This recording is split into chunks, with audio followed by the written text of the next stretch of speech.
and the content flows once more. Let's get started. First off, now that Volume 9 has started, which is very miraculous given, current events. It was perfect, but no, you just had to blow it up. You and your homophobia and abuse of employees.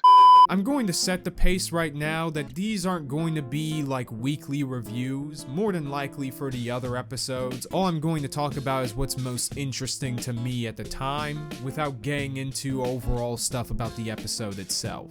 Which saves up time because, I'm gonna be honest, there's other shit I want to do. And clowning on RWBY, while it's my favorite pastime, it's a pastime nonetheless. I'm not gonna be recapping the events of these episodes. Like, last time in Ice Queendom video and most of my other videos, I feel that recapping each of the events of the episode kind of slows everything down too much, and I don't want to do that shit. So, I suggest y'all watch episode 1 and 2 of this volume, legally of course. Hint, hint, nudge, nudge, before watching this video. Because if you don't, you're gonna be completely lost as to what the fuck I'm talking about. But let's get into episodes 1 and 2, starting with episode 1, and this is gonna be unscripted. I got some points in here, but you know how it is, whatever. Now, my overall verdict on it, it's definitely the first episode of a RWBY season, which granted, those haven't been really good since... What year did Volume 2 come out? The episode overall just kind of has a problem with very, very slow pacing, unwitty dialogue, or just very generic dialogue that barely means all that much. And they try to express how incredibly new and weird this land that they are in called Ever After is, but the visuals is RWBY visuals, so they look worse than freaking PS2 games. I don't know, it doesn't really do it for me, especially with the presentation and the timing of jokes in relation to this world. And of course, this whole volume, and this episode especially, is all about how Team RWBY and the other 4 are the big sad after what they did in Volume 8. And we'll get to in a moment. But first off, I want to just talk about some of the things that bother me in chronological order. And actually, this first point is one of my bigger issues with the episode and kind of sort of volume going into it, is that sometimes the jokes sort of supersede the characters actually doing what they would do. You know what I mean? Like RWBY going towards the same direction over and over again. No! It can't be! No! Like, you could have jumped over that entire thing, or used your semblance to speed away at any time, or just go in a different direction. But fuck it, let's just assume that she's that stupid anyways, even though she's supposed to be a great leader.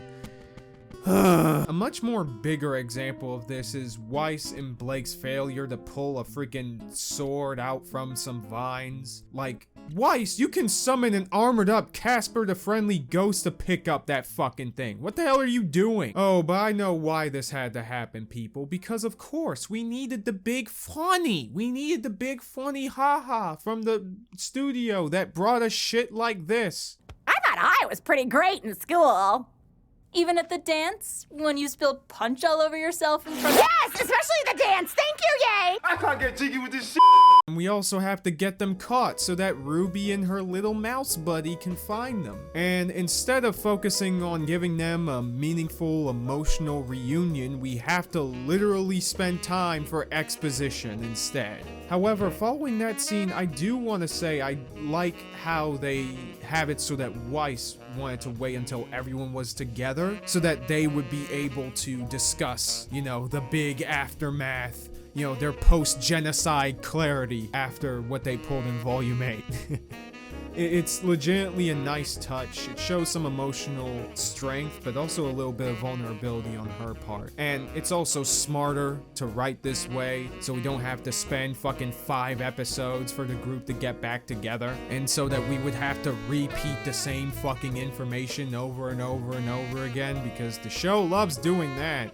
That said though, the interaction after they actually find Yang is a bit half-baked, and I know the internet was fucking fighting over this scene as well. The problem isn't necessarily that this is, oh, hashtag Bumblebee bait. I mean, it can be, depending on your interpretation, but I'm gonna keep my mouth shut on that. The greater issue in regards to how lackluster RWBY and Yang's brief interaction was that for all RWBY knew, Yang could have been dead or lost or something during this time. She was literally the first to fall down, so it would make more sense for her to react a lot more emotionally around her. And maybe you might say that, oh, their relationship is so close that they don't really need to do that, and I've seen that argument around, which is fine. The problem is that RWBY and Yang's relationship isn't interesting overall. They don't have any interesting interactions with each other. I can literally count those on one hand.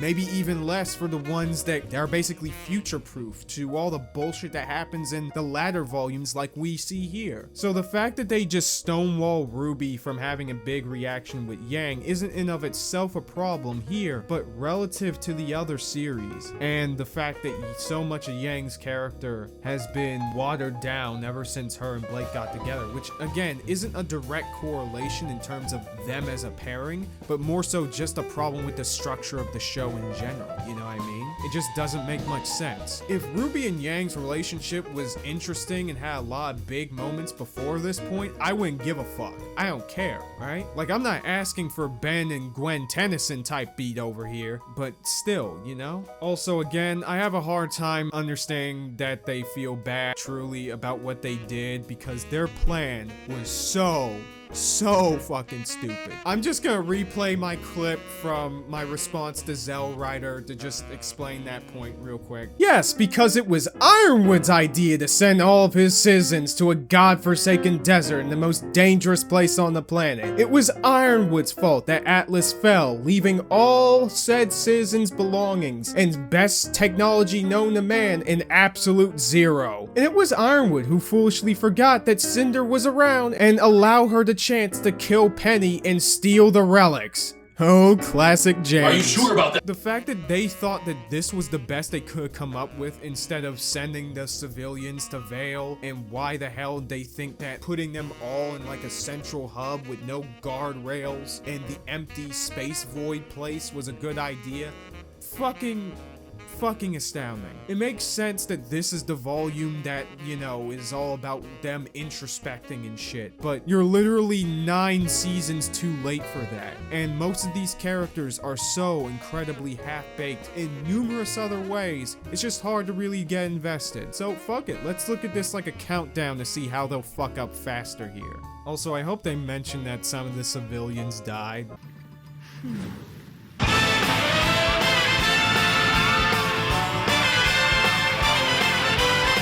On the plus side, John isn't in this episode, so the whole thing doesn't feel too cluttered. An even bigger plus is that Little is hard carrying this volume so far, at least for me. Like, they are the only ones to have any good jokes and interesting interactions with the other characters, right? And they don't have a whole lot to them to the point where I feel that they're going to spend more time on them than other characters, like, you know, how we felt with so many of the other side characters throughout the series so far. Seriously, if you told me after, I don't know, around the time I got into the series, like after watching volume 4, that fucking Mickey the mascot mouse would be hard carrying this show, I'd laugh at you and then apologize after watching volume 5.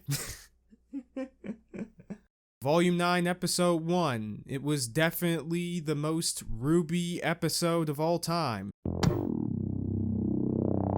Yeah, the comedy is still kinda for me, gotta say, but they do focus a bit more on building up the world and everything like that. And one other plus I will give this episode, and kinda the last one so far, is that each of the characters, now, they actually feel a bit more distinct. Like, they have a way more different responses and reactions and points to pose relative to each other, because they've been feeling like a fucking hive mind for like the past 4 or 5 seasons now. So it's great that they're fixing that. The way that they do it is debatably good, especially with the absolute mean potential shit we run into, which I'll probably spread out throughout this video. Stupid tree! This my shit. All the girls stomp your feet like this. Although I don't know how I feel about the fact that the world that they are in is literally the same world that they saw in like a fucking child's story or whatever. Like, it kind of works so that we don't have the characters be completely out of their depth, and they still run into trouble even with them knowing about all this stuff. But it makes them comprehending some of the rules and things that happen in this volume a lot easier to do. But how well this detail actually holds up, yeah, I'm gonna really have to think about that for the future. I might make an addendum point in regards to this in the future or something like that. But this episode has a lot more going on. But in regards to how the characters react to it, it's at the very least interesting how they do so. Although some dialogue in this episode is absolute cancer. Like, Yang says this. Trouble followed her everywhere she went. Well, yeah, but she was kind of a mean person, right? Bullshitter She lied and cheated her way through most of the book. Bullshitter alert! How did he? We don't know. We were in a train crash, and ever since, well, suddenly Oz wasn't there anymore. So that was a fucking lie. Did you learn anything from him about the relics before? He told us the lamp can answer 3 questions. But all the questions were used up already. Oh, the fucking irony. Also, this episode gets a little lewd after that point. Also, it's Weiss's turn to have the big sad. It's all gone. There's nothing left for me to go back to. Stop breaking the law, asshole! Yeah, says the chick who literally destroyed everything she wanted to go back to without hesitation. And at least Vale was still around at this time. You fuckers annihilated the entire country. You made Salem's job easier. But hey, at least she's taking way more responsibility and doing at least what they should do in this volume, which is address what they did wrong. Just wish this came earlier, to be honest. And fact of the matter is that the decisions that they made in the past 3 freaking seasons have been so stupid that it's hard to really empathize with them or feel sorry about them and all the shit that they've been through, because y'all brought this shit on yourselves. If any of you freaking VTuber rejects decided to even think for an iota of a second about your decisions, you would have avoided most of this. And the worst part is the show doesn't always acknowledge these flaws. So yeah, it's great that they acknowledge the fact that, hey, they fucked up in volume 8. Are they ever going to say that lying to Ironwood was a bad idea? Probably not. Are they ever going to say that stealing an airship from a military base in volume 6 for literally no reason was a bad idea? Fuck no, baby! Let's be honest, they probably forgot about that part by now. And also what Weiss says about fucking Alex in the story that this whole world is based on. You know, she's a bad person because she tried to survive. You know, these stories are so simplistic. And this show has some of the most fucking simplistic ass morals I have ever fucking seen. Hey, how's that White Fang racism subplot going, guys, huh? How about that? You know, the story you totally didn't like shrug under the rug just because you thought it was too complicated for you pissants to handle. Also, I love this scene where they get into this town, right? And Yang, you know, the same chick who literally accused Alex of being a bad person. Hey, let's publicly assault this guy who stole my arm in front of a bunch of soldiers and cause a stir in this town. Is Yang supposed to be the smart one? Like, she should at least have a brain. Like, isn't that the whole point of the subversive aspect of her character? This is some flanderized shit we're seeing here. And then, you know, after that whole debacle was done, Blake is more contemplative about causing a small stir in the town than she was of potentially destroying an entire kingdom. But again, I'm repeating myself.